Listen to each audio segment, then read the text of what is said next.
back to my lesson on mechanism of DNA replication. And the learning goals of this session are: 1. Determine when and why DNA replication need to occur.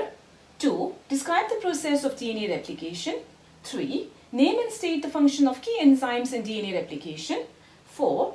Draw and label the parts of a replication fork. 5. Explain why DNA can only be synthesized in 5' to 3' direction. And 6. Distinguish between continuous and discontinuous synthesis of DNA strands. We learned that DNA replicates semi-conservatively. Let me start off with a quick recap on semi-conservative DNA replication. So in the first step, hydrogen bonds between the two strands are broken to separate the double helix. And each strand of the original DNA then acts as template strands to synthesize the new strand. And the new strands are synthesized on the principle of complementary base pairing, in which, as you know, adenine in the old strand is paired with thymine and guanine in the old strand is paired with cytosine and vice versa. And this results in the formation of two identical double helices where each of the double helix contain one conserved old strand and one new strand. And such a mode of DNA replication is thus called as semi-conservative DNA replication. Semi-conservative replication is a complex process, however, that involves multiple proteins and enzymes. I will go over 3 of the fundamental questions on DNA replication. That is, why DNA replication occurs in all cells, where it occurs, and when it occurs. You know, DNA is the genetic material in all living organisms, which contains genetic information or code of life. And such a vital molecule needs to be transmitted from generation to generation. DNA replication ensures that each new cell inherits a copy of the genetic material from the parent cell through cell division or reproduction. And the site of DNA replication varies between prokaryotic and eukaryotic cells. DNA replication occurs in the cytoplasm in prokaryotic cell because they lack a membrane-bound nucleus, while DNA replication occurs inside the nucleus in eukaryotic cells. Eukaryotic cell passes through a series of 4 phases collectively known as a cell cycle, which can be broadly divided into 2 main stages: interphase stage and cell division stage. The first 3 phases, G1, S and G2, marks the interphase stage during which the cell prepares for cell division, while the M phase marks the actual cell division stage. DNA replication exactly occurs before cell division during the S phase in the interphase, where S stands for synthesis of DNA. Moving on with the complex process of DNA replication that involves multiple enzymes, the first step is unwinding of the double helix and replication fork formation. Unwinding of the double helix occurs at specific regions within the DNA called the origin of replication. And prokaryotic and eukaryotic DNA can be differentiated in terms of number of the origin of replication. Prokaryotes have only one origin of replication, while eukaryotes have multiple origins of replication.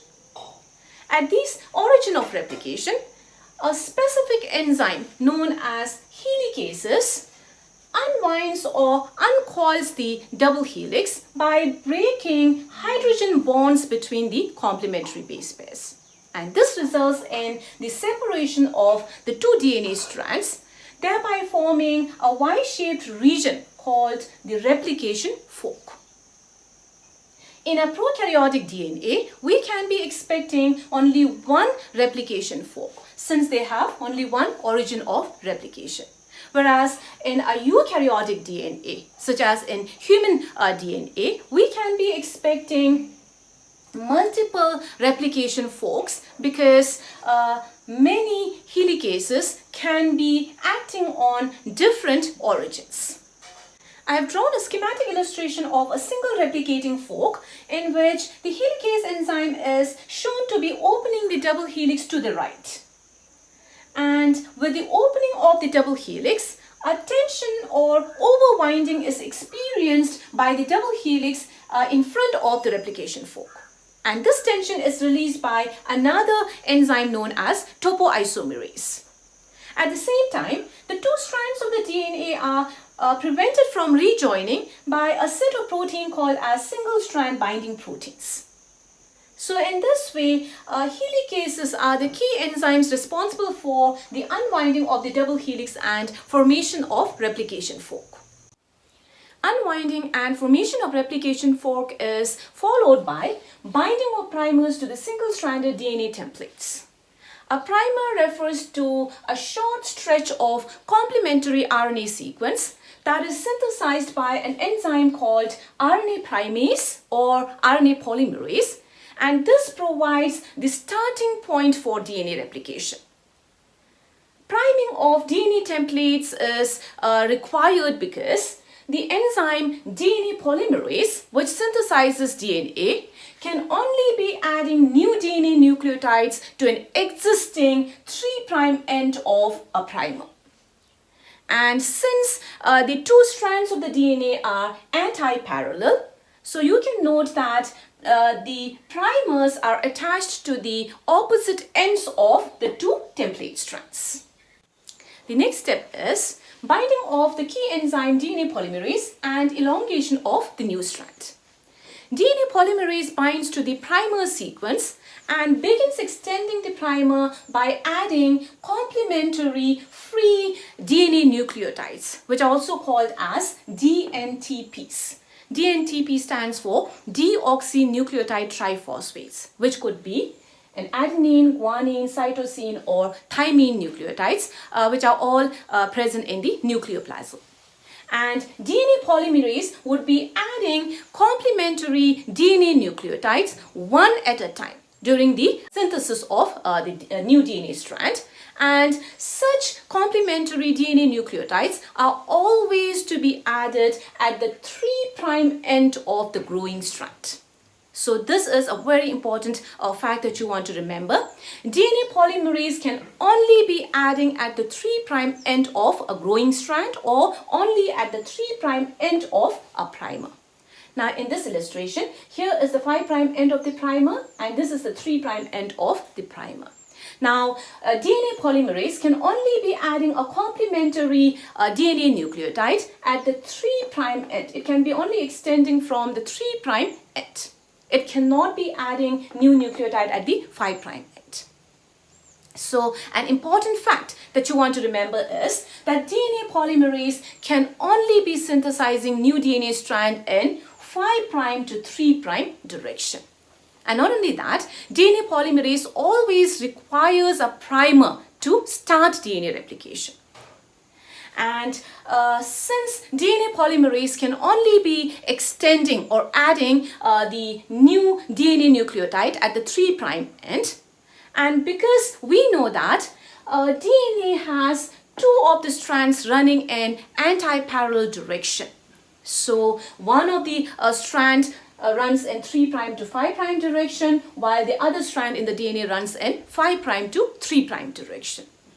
And because of such anti-parallel orientation and because of DNA polymerase always synthesizing in one direction, 5' to 3' direction, so the synthesis of the new DNA strand occurs in two different ways.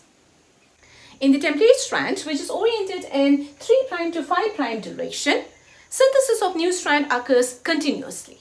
And this is because in this strand, DNA polymerase is moving or extending in the direction of the replication fork movement, or it is extending in the direction of helicase.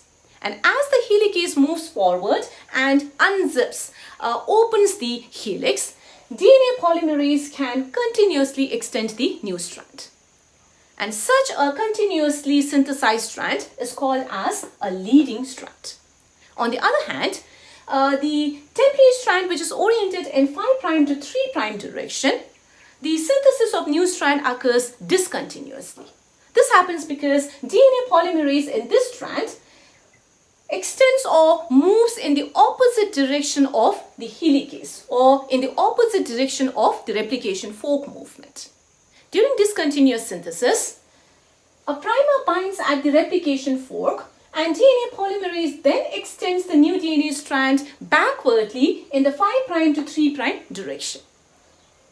As the replication fork moves forward, another primer is used, from which a DNA polymerase then extends the new DNA strand again in the 5' to 3' direction up to the point where it meets the previous primer. So in this way, during the process of discontinuous synthesis, several numbers of primers and DNA polymerase are used to synthesize the new DNA strand discontinuously in short fragments. And such a kind of discontinuously synthesized strand is called as a lagging strand, and the fragments or the pieces of DNA, new DNA strand synthesized discontinuously are known as Okazaki fragments. Due to the anti-parallel orientation of the DNA strands and the unidirectional synthesis of new strands by DNA polymerase, always in 5' to 3' direction, one of the new strands is synthesized continuously, called the leading strand, by using a single primer. The other new strand is synthesized discontinuously in short fragments of DNA, which are known as Okazaki fragments, by using multiple primers. As DNA polymerase completes elongation of the two template strands, DNA replication is terminated by removal of RNA primers and ligation of Okazaki fragments. You know, primers are short RNA sequences in the new DNA strand that needs to be replaced with DNA nucleotides. And this is done by an enzyme called DNA polymerase 1 or RNase H. So the single primer in the leading strand and the multiple primers in the lagging strand are removed and replaced with DNA nucleotides by DNA polymerase 1 or RNase H. And finally, the short pieces of DNA strands known as Okazaki fragments of the lagging strand are ligated or joined into a continuous strand by yet another important enzyme known as DNA ligases. Following DNA replication, the new DNA molecule then winds up into a double helix. DNA replication is thus a complex multi-step process that involves multiple molecular machinery including many enzymes and proteins. DNA replication must essentially produce correct daughter DNAs to be transmitted from one generation to the next generation. Apart from DNA replication, DNA polymerase also have the amazing ability to accurately replicate a template strand. And this mechanism is known as Fatality of Dna Replication or accuracy of DNA replication.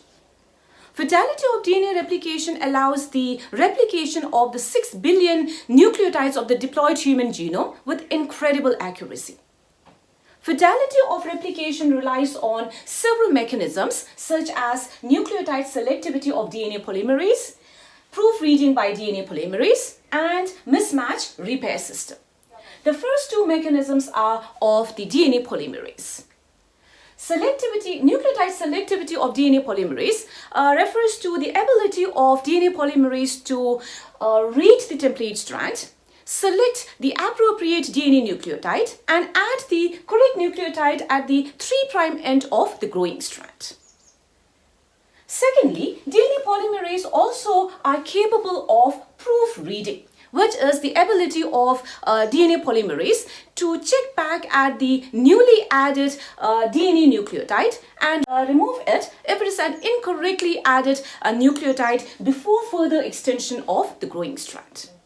It is estimated that proofreading can decrease the replication error rate significantly to 1 error for every million nucleotides added. In addition to these two mechanisms of DNA polymerase, some of the errors which are not corrected by DNA polymerase during replication are removed and corrected by yet another system of proteins after DNA replication.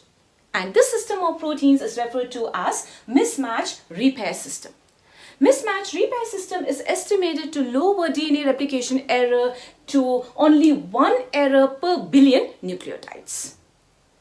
Together, these mechanisms protect us from any kind of undesirable genetic mutation and cancer, and it helps in maintaining genetic stability. With this, I end my generalized account on the mechanism of DNA replication, and I'll catch up with my next video on transcription.